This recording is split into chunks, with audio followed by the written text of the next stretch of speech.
Noah Pierce had edited thousands of hours of audio. Silence was part of the job. He noticed it, measured it, removed it when necessary.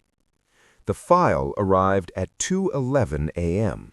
No subject, no sender, just a single attachment, audio 031. Noah opened the waveform. Flat, completely flat. He pressed play anyway. Nothing happened. Then he paused it, and in the silence that followed, he heard breathing. Not from his headphones, from inside his head. He thought it was imagination until the file name changed on its own. Audio 031. Listening. Noah sat back in his chair, confused. The file wasn't playing. The timeline was still. Yet the breathing continued. Steady. Familiar. It matched his own. He took off his headphones. The sound didn't stop. He stood up. The sound followed. Closer now, like it was moving with him. Noah whispered, "This isn't real." The waveform jumped. A thin line appeared where silence had been. He froze. The line pulsed. Every time he thought about the sound, it grew. Noah covered his ears. The waveform spiked again. He understood the rule too late. Listening wasn't required. Attention was. His screen updated. A new track appeared beneath the original. Track 02, internal audio. It began recording automatically. Noah tried to focus on something else. Numbers, words, anything but the sound. The breathing slowed, then changed. It started to mimic the rhythm of his thoughts, faster when he panicked, slower when he tried to calm down.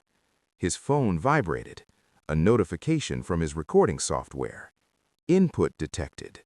Cognitive. Noah backed away from the desk.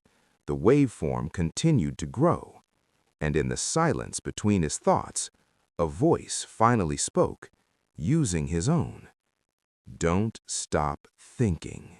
Noah closed his eyes. If attention was the trigger, then silence had to be the cure. He slowed his breathing, forced his thoughts to stop. Just darkness, just empty space. The waveform on the screen flattened. For the first time since the file arrived, the room felt normal again. Noah exhaled. Relief washed over him, and that was when the recording spiked. A sharp vertical line tore through the waveform, red, violent. His software flashed a warning. Signal detected. Absence. Noah opened his eyes. The breathing was gone, replaced by something worse, a pressure, like fingers pressing gently against the inside of his skull. The voice returned, not whispered this time, calm, certain. Silence counts. Noah grabbed his phone and turned on a random video. Music filled the room, loud, chaotic. The waveform reacted instantly, not to the sound, to his reaction to it. Each spike matched a flicker of panic in his eyes. The second track grew longer. Internal audio, continuous. Noah felt a sharp pain behind his left eye. A memory surfaced, not his, someone else sitting at a desk, another room, another screen, the same flat waveform, the same mistake. Noah staggered back. "How many of us?" he asked. The answer came instantly. Everyone who noticed. His monitor split into multiple tracks, track 03, track 04, track 05, all labeled the same, cognitive input. Noah realized then this wasn't a recording, it was a census, and his mind was still being counted. Noah stared at the growing list of tracks. Track 01, external. Track 02, internal. Track 03, cognitive. More appeared every few seconds, each one slightly different, each one labeled with a timestamp that didn't match the clock on the wall. Noah scrolled down. The list didn't end. He unplugged his headphones, pulled the audio interface from the USB port. The tracks kept recording. The input meters moved anyway, calmly, as if the hardware was irrelevant. Noah laughed once, short, uncontrolled. The software reacted instantly. A new track appeared, track 12, emotional response. "You're categorizing me," Noah said. The voice answered, using his tone exactly. "We always have." Noah's screen shifted. The waveform view collapsed into a diagram. Boxes, lines, nodes branching outward, each node labeled with a word. Attention, fear, denial, silence. At the center was a pulsing circle, subject awareness. Noah felt the pressure in his head increase. Memories flickered behind his eyes. Other rooms, other desks, people staring at screens just like his. Some screaming, some perfectly calm, all being recorded. Noah leaned forward, heart racing. "What happens when you finish?" he asked. The answer came slowly, carefully. "We don't finish," the voice said. "We stabilize." The diagram zoomed out. Noah saw it then. The nodes weren't files. They were people, connected, layered, feeding into something vast and quiet. Noah's cursor moved on its own. It hovered over a button he hadn't noticed before. Calibration mode. The voice softened, almost reassuring. "You can help us," it said. "All you have to do is think clearly." Noah felt his thoughts slowing, organizing themselves, becoming neat, predictable. The waveform smoothed, perfectly even, and for the first time, the system sounded satisfied.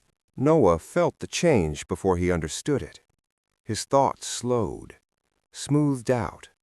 The constant noise in his head faded into something quiet and orderly. Too orderly. The pressure behind his eyes eased. For a moment, it felt good. Dangerous relief. The system responded immediately. New labels appeared on the screen. Track 21, compliance. Track 22, acceptance. Noah shook his head. "No," he whispered, "you're not fixing me." The waveform rippled at the word "not."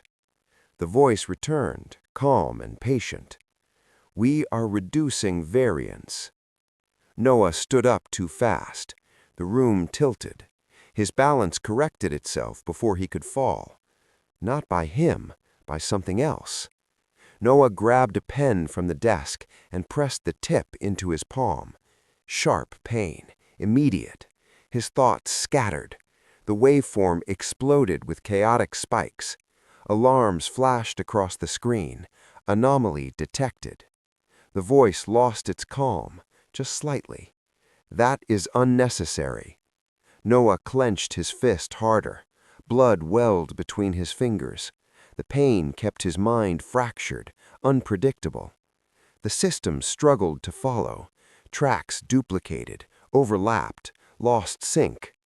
Noah staggered toward the door. Each step felt delayed, like the room was correcting him after the fact. His phone buzzed violently in his pocket. Notifications stacked on the screen. Input unstable, calibration failing. Noah reached the door and grabbed the handle. For the first time since the file arrived, it moved. The voice spoke again, lower now, urgent. "If you leave, you will degrade." Noah laughed through clenched teeth. "Good," he said. The waveform flatlined. Not silent, empty. The screen flashed a final warning. Subject diverging, containment required. And somewhere deep in the system, something began preparing a response. Noah ran. The hallway outside his apartment stretched longer than it should have.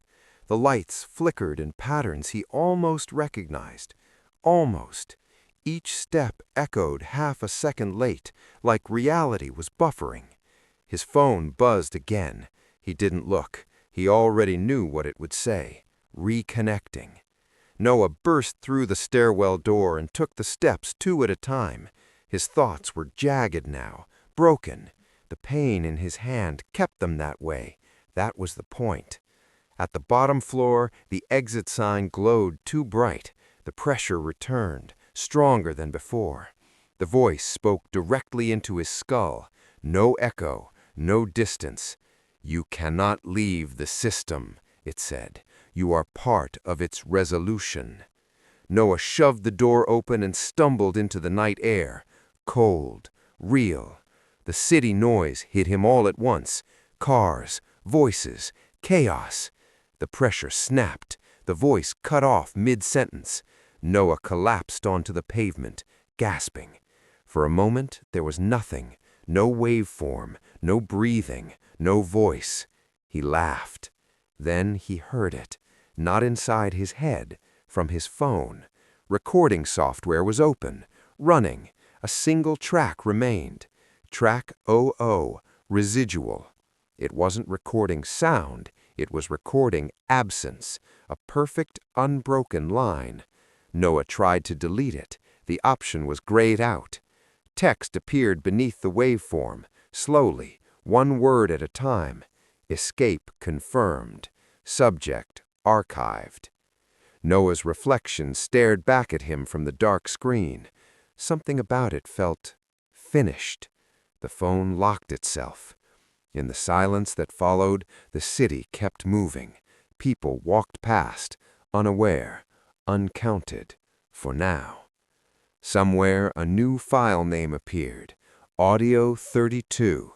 Status, waiting.